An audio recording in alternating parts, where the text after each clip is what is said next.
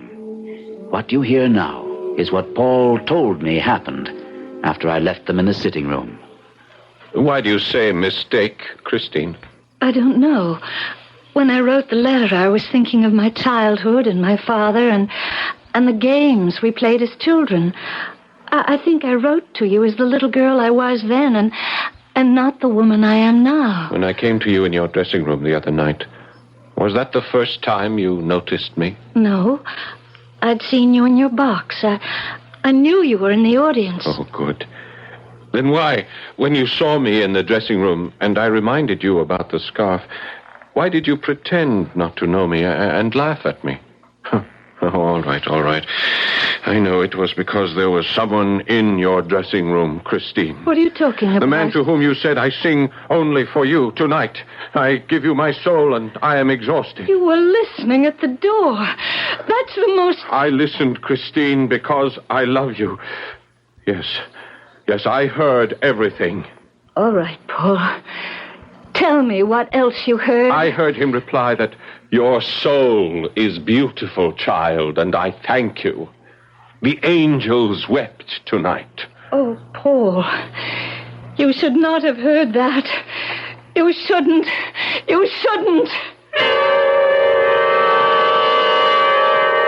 And where is Christine now? Oh, I assume she went to her room. She ran from me, Robert. Why would she run from me? Oh, don't ask me to explain why women do the things they do. Why would she flee the opera after the triumph she had? There must be some explanation. There must be. I can give you one you won't like. The voice we heard was the voice of Christine's lover. He didn't know about you, nor were you aware of his existence. She ran away to try to get things straightened out. That's why she wrote you. She knew you'd come here, and she'd be able to speak to you away from her lover. I won't believe it. Don't forget, we checked, and there was no one in her dressing room. And don't forget, we both distinctly heard a man's voice. He had to be her lover. Or someone who's been giving you problems, Monsieur Manager. Someone who calls himself the Opera Ghost.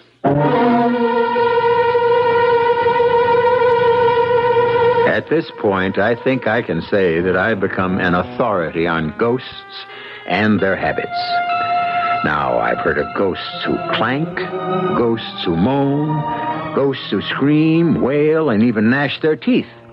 But this is the first time I've encountered a lovesick ghost who's also an opera lover. I'll be back shortly with Act Two.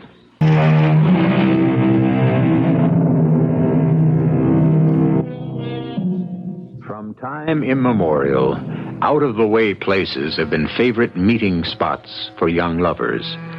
And when a quarrel interrupts the course of true love, it's a common occurrence to find one of the unhappy pair sitting and waiting at their favorite trysting place, certain that the other must turn up. A cemetery, however, would seem a most unlikely place for a girl to expect to find her lover. Christine. I knew you'd come to pay your respects to my father at his grave, Paul. And I waited here to tell you something very serious. Paul, do you remember the Angel of Music? Oh, yes. Your father never told a story without mentioning him. I remember him saying that at least once in every great musician's life, the artist receives a visit from the angel. Yes. And sometimes, Paul, the angel leans over an infant's cradle, and that infant then has heard the angel, and the infant becomes a child prodigy. I remember. And when I asked Father if he had ever heard the Angel of Music himself, he shook his head sadly. But, Paul, he told me that I would hear the angel one day. He said, when I'm in heaven, I shall send him to you. Paul, I have been visited by the Angel of Music. I don't doubt it. How is it that today you understand so well? You forget that I've heard you sing many times. And I never heard you sing the way you sang the other night. You were touched by genius. Yes. The angel of music. He comes every day to give me lessons in my dressing room. In your dressing room? The angel of music. What does he look like? You should know better than to ask that, Paul. I've never seen him. I only hear his voice. He speaks to me, and it's like in a dream. Are you sure you didn't dream all of this, Christine? How could I? I'm not the only one who heard the voice of the angel. Someone else has heard this voice? You, Paul. It was his voice you heard when you listened outside my dressing room door. Oh, Christine. You needn't have gone to such an elaborate lie to try to deceive me about the voice I heard. You think I lied? After all, I know what I heard. I'm beginning to understand. You think that was a real man's voice. Well, if you had opened the door, you would have seen that there was no one in my dressing room. After you left, I did open the door, and there was no one there. And you still don't believe... I do not. Oh, how could I have ever loved you? Go away. I never want to see you again.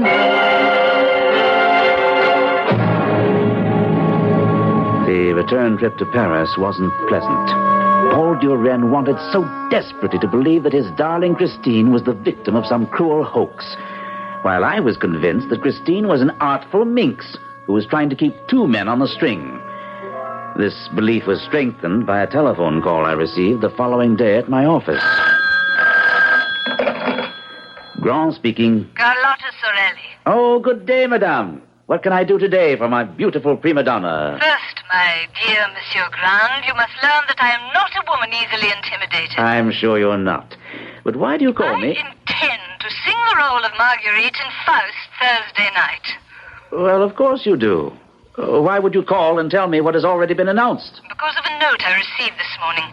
It reads, if you dare to appear as Marguerite next Thursday evening, be prepared for a gigantic misfortune. Oh, a prank. A jokester. Surely you're not going to take that seriously. That's exactly what I called to tell you. And I'm pleased you're taking it so well. Even if I were dying, I would sing the role of Marguerite next Thursday night. Before that Thursday night, I had to face the problem of the first masked ball to be held in the Opera House under my direction. This was to be a truly gala affair, with everyone in fancy dress. I knew from experience that every artist would be there, hoping to meet and fascinate a masked member of the upper crust. I, of course, attended unmasked. Robert! Robert! Oh, Paul! Is that you behind this black domino? Yes. I suppose you're seeking Christine, hoping to discover what masquerade she uses tonight. I don't have to hope. My Christine is behind that white domino over there, and we have a tryst in box 17 on the Grand Tier at midnight. And you're no longer concerned about that voice you heard in her dressing room? In her note making this assignation, she as much as admitted that she'd made a dreadful mistake about that voice. I see. Monsieur Directeur. What? When Sorelli fails to appear for Faust next Thursday, you replace her with the magnificent Christine. Who said that? It came from the white domino. Nonsense. Christine is wearing the white domino. Then Christine is using some trick to make sure she sings Marguerite again. There's where it came from. From the center of that crowd. The man in the scarlet cape and the death's head mask. You think so? Yeah, well, it's almost positive. Come, let's unmask him. Read what it says on his cloak. Don't touch me, for I am the Red Death stalking abroad. Steve, hold that man in the scarlet coat. Quickly, after him. No, don't touch him. He wears the mask of death.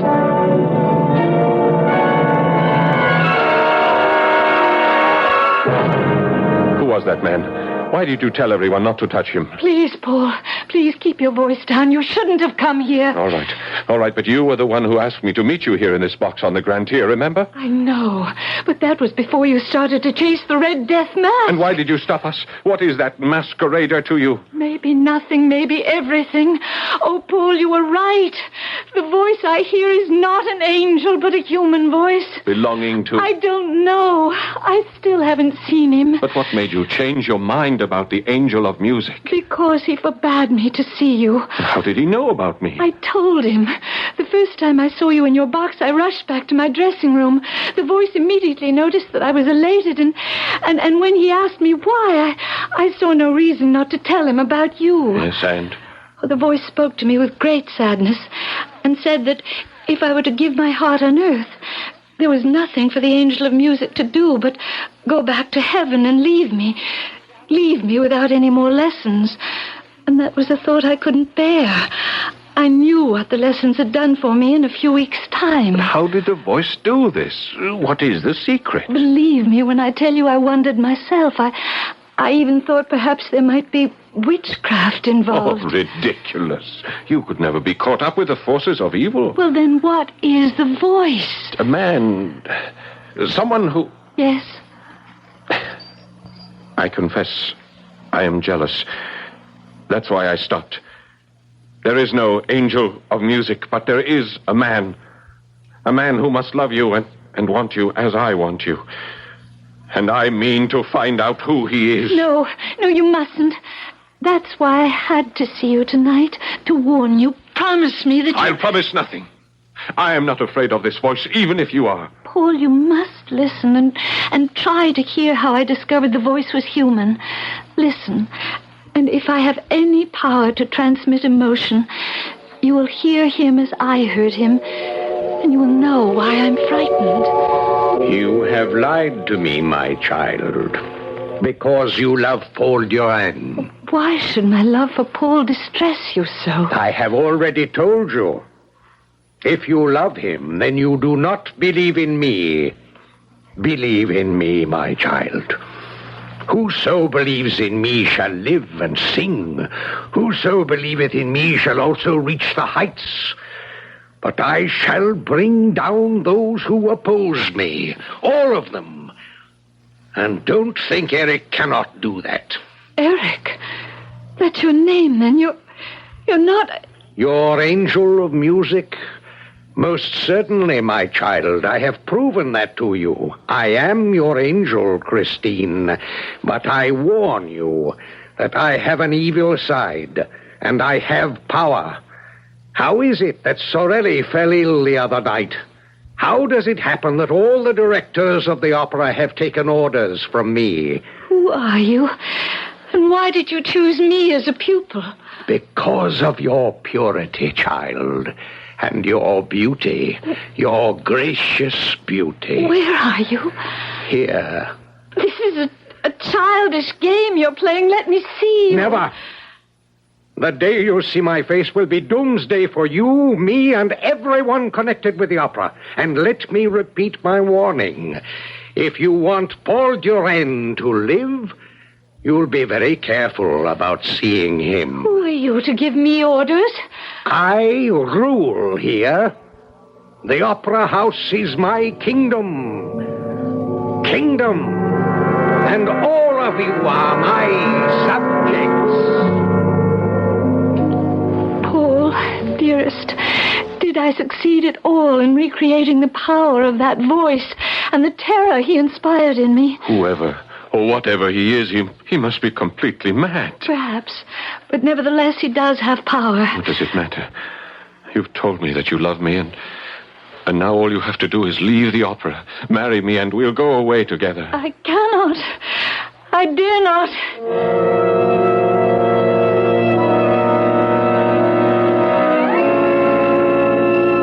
That's the most fantastic tale I've ever heard, Paul.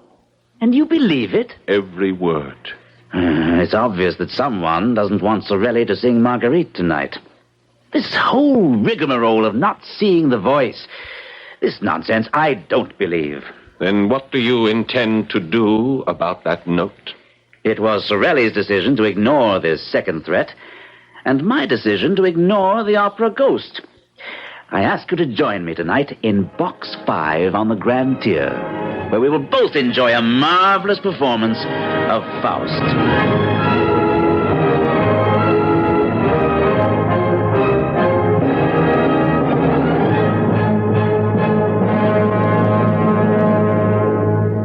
The first act of Faust went very well. and as the curtain fell for the intermission, I allowed myself to relax in box 5, where I was sitting with Paul. Well, Paul, what do you say now? Do you still think we could have used the police? The police would have been useless, Monsieur Grand. Did you say that, Paul? I didn't say a word. But you heard it. Tell me you heard it. Yes, I did hear it. Where is that voice coming from? Not from this box. We're alone in it. You are not alone. This is box 5, my box. Show yourself, whoever you are. I must leave now because the house lights are dimming for the second act. And there will be a terrible calamity. Now, listen, you... Raise your eyes to heaven and see and pray. The voice is coming from our left, 2 boxes down. No, I thought it was on the right. The lights are dimming. The chandelier! Look, Robert. Robert, what's swaying? It's going to fall right into the orchestra! Oh, no!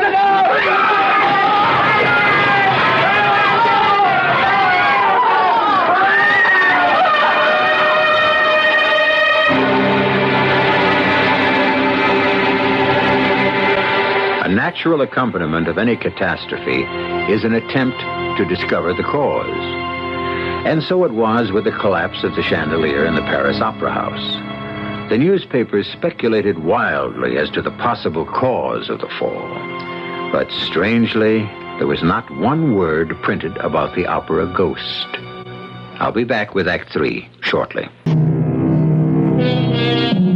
No opera manager ever faced the problems that beset Robert Grand, newly appointed director of the Paris Opera House. How does one deal with something that no one has ever seen, but whose voice has been heard and whose presence has been accepted as a fact by opera workers and by your predecessor? A thing that called itself the Opera Ghost, and who took credit for the catastrophic fall of the great chandelier which took the lives of 3 people and injured many more. Robert Grand made his decision. If I can have your attention, ladies and gentlemen, please, I will explain the reason I summoned you to my office. I have decided to make my peace with the Opera Ghost. This envelope on my desk will be placed in box 5 on the grand tier at tonight's performance. It contains the 20,000 francs which the ghost, or whatever he is, demands monthly. But I intend to reassign your locations so that box 5 will not be unwatched by less than 3 pairs of eyes for 1 single second. And I insist on an immediate report to me when and if you see anyone entering or leaving box 5. Robert Grand. Where have you been, Robert? I've called your home, your club, even the Café de l'Opéra, and I could not reach you. Is it something important? Your ghost bleeds, Robert. Your opera ghost bleeds. Real blood. Are you drunk or just raving? And if he bleeds, as I know he does, then he's no ghost at all, but real flesh and blood. Isn't that so, Robert? What are you talking about? What makes you so certain that he bleeds? Because I've shot him. Yes. Come to my apartment. I'll show you the blood stain.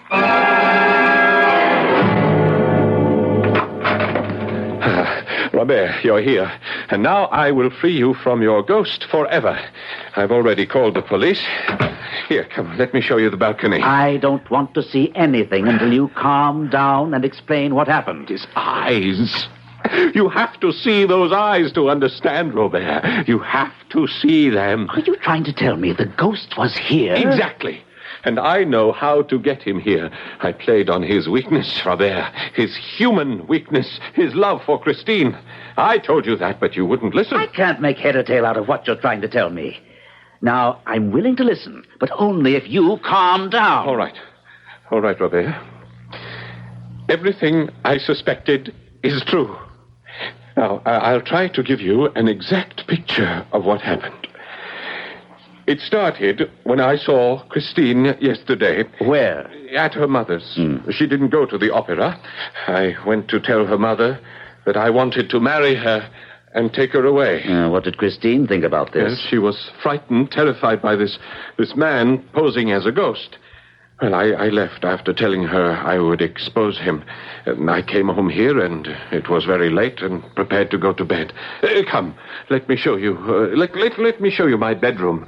Oh, I'll admit that my mind was filled with wild thoughts that night. Well, I turned out the light, and as I climbed into bed, suddenly, at the foot of my bed, I saw 2 eyes, red and glowing like coals, just the eyes. I switched on the light, leapt out of bed. The room was empty, but I saw a shadow on the balcony. I ran to the bureau, opened the drawer, and took out this revolver. And I fired twice. You see? Look, here. There are 2 empty chambers in my gun. Huh? Now, come to the balcony, and I'll show you the blood. Where the door's open? Yes, of course. Here. Now, look. Is that blood? Yes, it is blood. Yes, of course. Now, a ghost who bleeds can be found. A wounded ghost can be traced, huh? Well? I see the blood. I also see a cat. No, there was no cat. Not on the balcony, but limping along the roof, trying to find a gutter to climb down. Oh, my dear Paul, I don't know about the eyes you think you saw glaring at you, but I'm afraid you've shot a cat.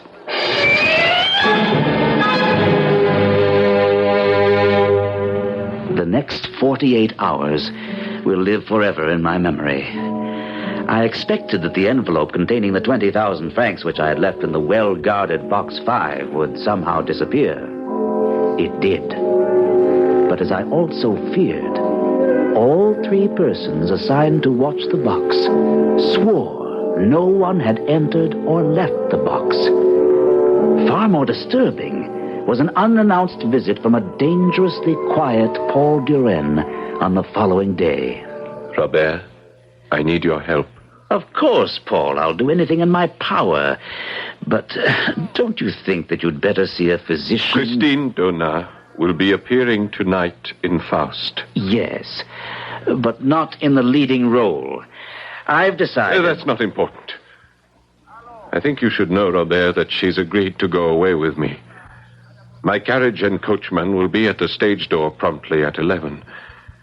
What I need from you is a way that she can slip out unobserved. Well, the whole backstage is honeycombed with trap doors, but I don't know any that would lead out of the opera house itself. Perhaps René Castello might. He was the manager for 17 years before he retired. I'd appreciate it if you check with him. And also one other favor. I don't want to be seen myself. I wonder if you'd be kind enough to let me use your office tonight while the performance is in progress? Certainly. But isn't this flight a sudden decision? It's the only way. I've spoken with Christine, and she agrees that our only hope lies in getting out of Paris, even out of France. That may be wisest.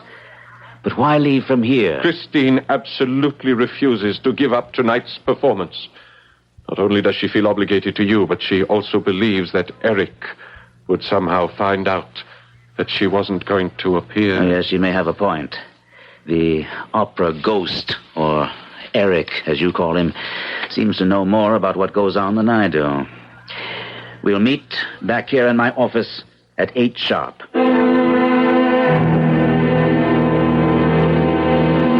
May I thank you, Monsieur Castello, for taking the trouble to come here to tell me about the special exit. It hasn't been used in years, but I think the door still works. What time is it? Oh, relax. It's only 9:40. Plenty of time. She's disappeared. What's happened? I'd better get out and see what's happening. I'll be right back. Something. My God, there must have been another accident. From my experience, it sounds like something's happened on stage. Paul! I have terrible news, Paul. Christine has disappeared. Oh, no, that's impossible. That was the reason for the commotion. In the middle of a scene, she seemed to be lifted straight up into the air and then disappeared as the lights went out.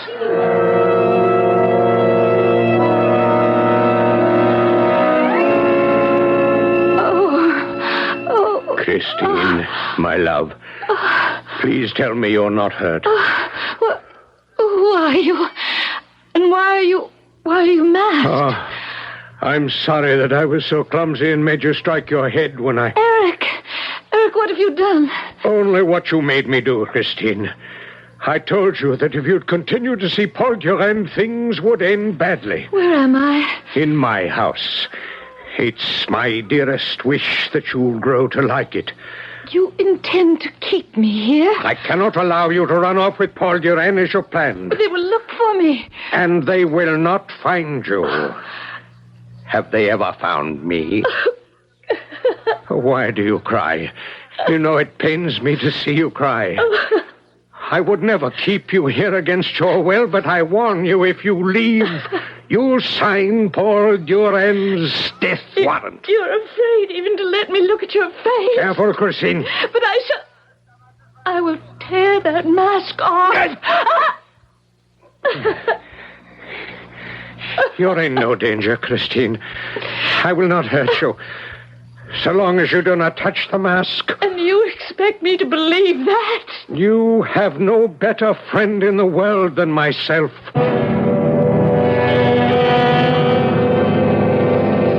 It took all the strength that both I and Rene Costello possessed to hold Paul Durand in his chair in my office after he learned of Christine's disappearance. This would never have happened if I hadn't asked her to come away with me. I'm convinced she's still in the opera house.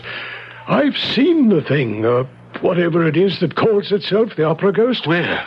When? Why didn't you tell us before? I tried to warn you. Well, never mind that. Where is he? And where is Christine? Well, I can tell you what I suspect.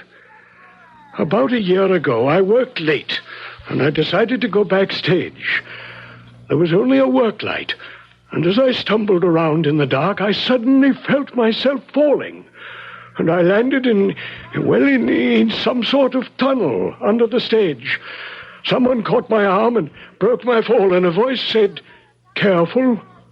I looked around and saw only two fiery red eyes glaring at me out of a mask. The same eyes I saw. Although I was afraid, I asked the apparition his name, and he laughed and said, "I am Eric, and you've invaded my domain. But since it was an accident, there will be no punishment this time. But, Mr. Manager, I warn you, Eric's secrets must remain Eric's secrets." Whatever that may have meant. Well, after the meeting, I was convinced that Eric, or the Opera Ghost, lived or haunted the subterranean cellars and caverns beneath the opera. Incredible. I investigated all the trapdoors, looking for the one through which I'd fallen. And one day, I found it. I'll show you where it is. And here is the key to Eric's house, where I believe you'll find Christine Donat.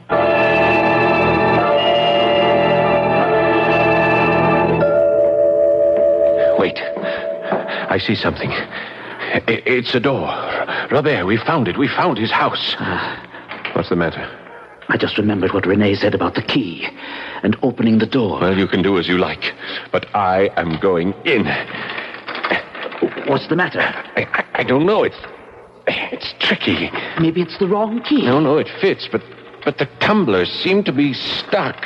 Oh, is that you? Yes, Christine, it's me. I must be dreaming. No, it's no dream. Can you help me open the door? He's tied me up. Damn him. Oh, Christine, oh, my darling, what has he done to you? I'm all right, but untie me quickly. Yes. We must get out of here before he comes back. Where are we going? As high up as we can get. Faster, Paul, faster. Shouldn't we have tried to get out? We don't have time. He's due back at 11. We're trapped. No, push this door. It opens onto the roof. The sky, the blessed sky, and the stars. It is only up there on the stars that you can escape me. Eric! Show your face, you coward. Where are you? Look for me behind all the smokestacks, but you won't find me. You're a coward. You're a liar. You think so? Then I'll show myself. Here I am. At last. Here. I raise my mask a little. Only a little, but you can see my lips. such lips as I have and let you hear my voice. You are a coward. Show your full face. My face, you shall see my face. And then you shall die. No, Eric, I beg you. My face that even the mother who bore me wouldn't bear to look at. Here! Now, look at my face. Good Lord in heaven. You wanted to see it. You wanted to see a face without a nose, with dead eyes, and the lips of a corpse. Now look, as I come closer, the horror that is my face will drive you over the edge. Oh, my poor Eric. Christine, you're crying, you're weeping, and for me, a woman, a beautiful woman, weeps for me. If it were tears you wanted, you could have showed your face, and the world would have wept for you. I set you free, and in freeing you, I free myself. Here, I leave you my mask. Eric, don't jump! I love you, Christine, as no other man could ever have loved you.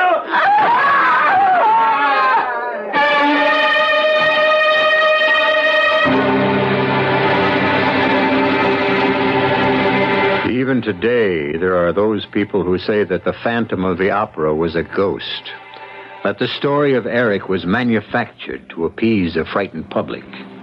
There are others who say it never happened, and perhaps it didn't. But to those who say it never happened, I say, perhaps not. But it could have.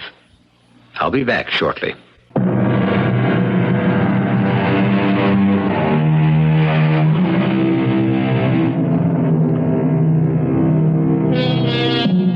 In looking back over the story of the opera Ghost, I think I've made a discovery of some importance. If you recall, Eric, or the Ghost, wrote threatening letters to the manager of the opera house when he felt slighted.